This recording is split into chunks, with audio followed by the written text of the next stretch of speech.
sekarang ini tugas kita untuk terus berjihad, yaitu menjaga NKRI dari ancaman perpecahan. Karena sekarang ini ancaman perpecahan tuh muncul ya dalam ya secara fisik juga, secara fisik misalnya gerakan separatis di timur, di Papua itu kan ingin memecah NKRI, memecahkan diri dari NKRI. OPM namanya, Organisasi Papua Merdeka.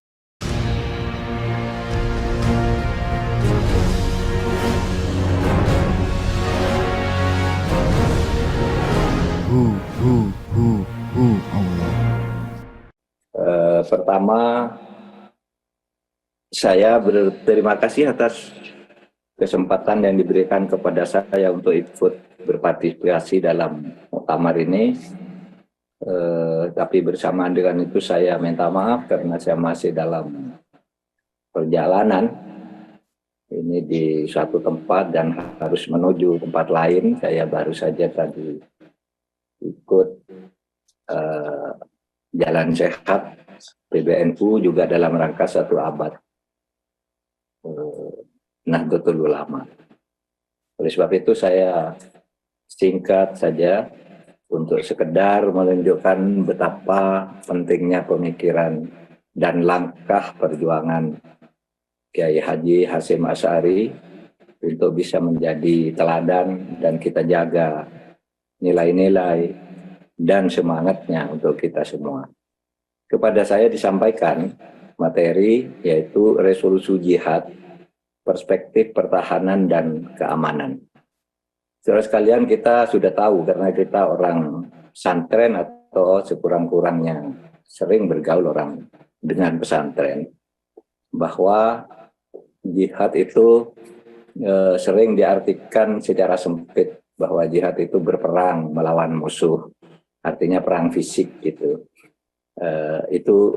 Itu jihad ya dalam arti sempit, seperti tadi dikatakan oleh Prof. Maskuri Abdullah itu. Karena jihad itu sendiri kan sebenarnya banyak aspek.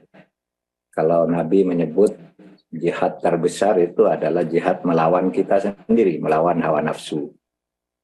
Lalu jihad itu sebenarnya setiap perbuatan untuk berbuat kebaikan bagi sesama manusia dan alam semesta, yaitu jihad artinya. Membangun kemakmuran masyarakat juga jihad. Berperang melawan musuh yang akan menghancurkan negara kita atau ya bangsa kita, ya juga itu jihad.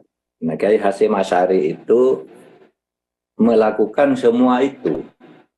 Jihad dalam arti sempit, yaitu berperang melawan musuh, beliau langsung memimpin melalui apa yang dulu disebut resolusi jihad. Di mana resolusi jihad itu diartikan bahwa hukum memerangi orang kafir yang memerangi kemerdekaan kita adalah fardu ain. Itu jihad, artinya jihad fisik.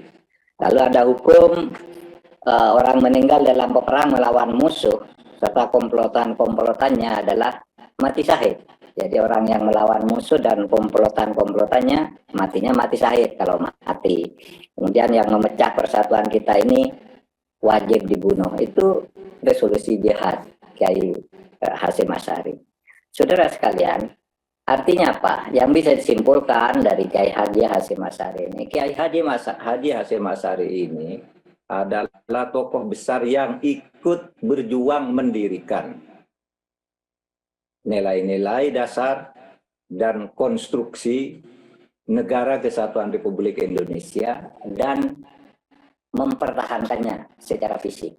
Jadi mulai dari ide, kemudian mengisinya dan mempertahankan secara fisik. Apa itu? NKRI.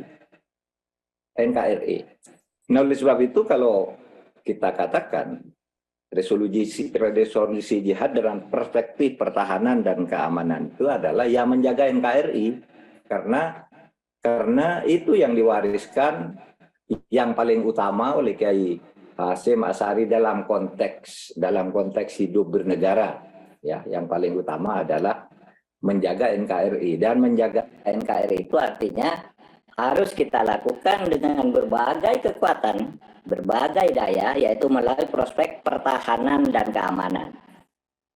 Pertahanan itu artinya menjaga agar negara tetap utuh. Pertahanan itu menjaga agar negara tetap utuh, ideologi maupun teritorinya. Sedangkan keamanan itu menjamin ketertiban dan kedamaian di tengah-tengah masyarakat. Itu adalah keamanan. Jadi memang secara konstitusi itu beda antara pertahanan dan keamanan.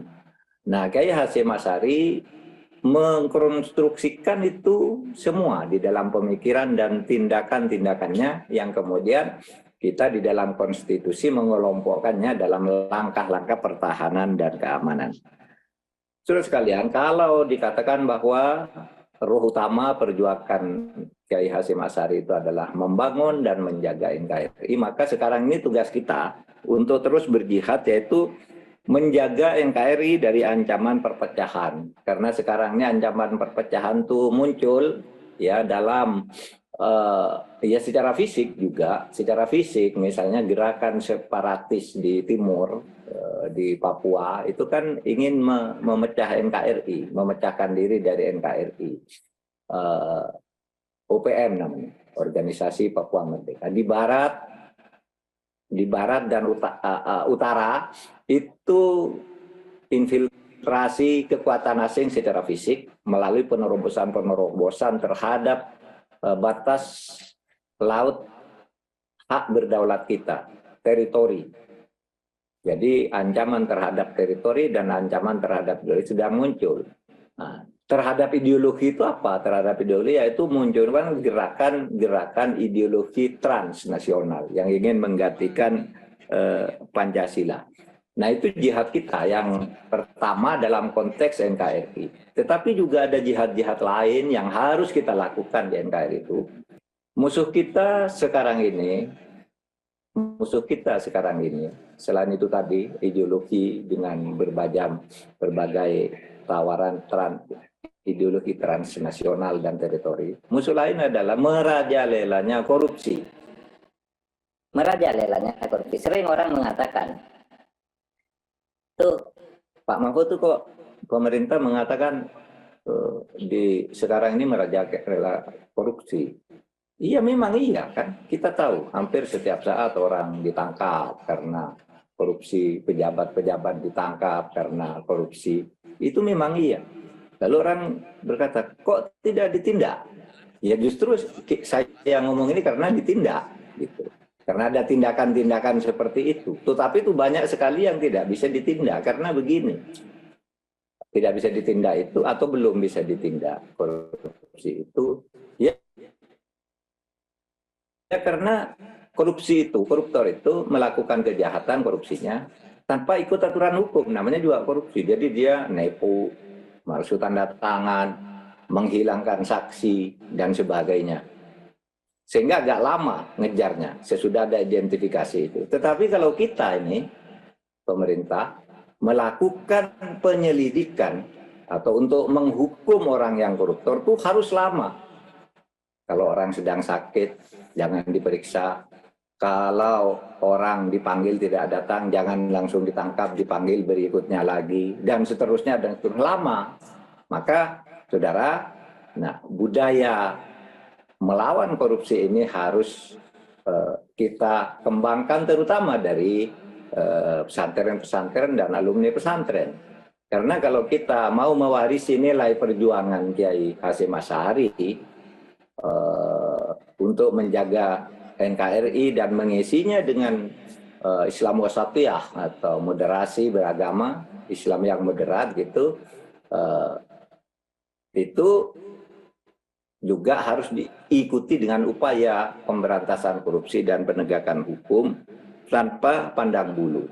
Karena memang penyakit yang sedang melanda kita itu adalah ya korupsi di berbagai lini. Saya itu, atau kita lah, saudara mau lihat ke mana, bicara, wah itu pertanian, nah di Kementerian Pertanian korupsi, wah itu laut, di Kementerian Kelautan korupsi, wah itu langkah-langkah sosial yang disiapkan oleh pemerintah di Kementerian Sosial korupsi, lalu kita noleh ke atas naik pesawat, wah di Garuda juga korupsi. Korupsinya itu ya gila-gilaan. Nah, ini tantangan kita. Mungkin ini sesuatu yang harus kita lalui, tetapi bagaimanapun ya, kita meyakini kalau ini tidak diselesaikan, itu bisa saja suatu saat negara ini menjadi terpecah, berantakan, karena kita tidak mampu menjaga rumah kita yang bernama NKRI ini.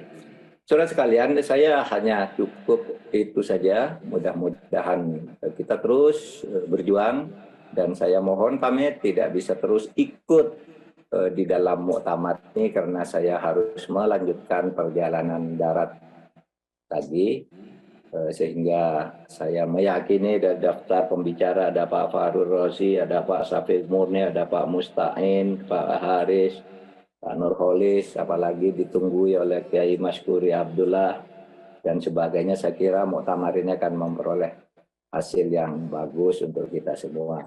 Wabillahi taufiq wal hidayah. Assalamualaikum warahmatullahi wabarakatuh. Assalamualaikum warahmatullahi wabarakatuh. Tepuk tangan untuk Profesor. Alhamdulillah, matur suwun.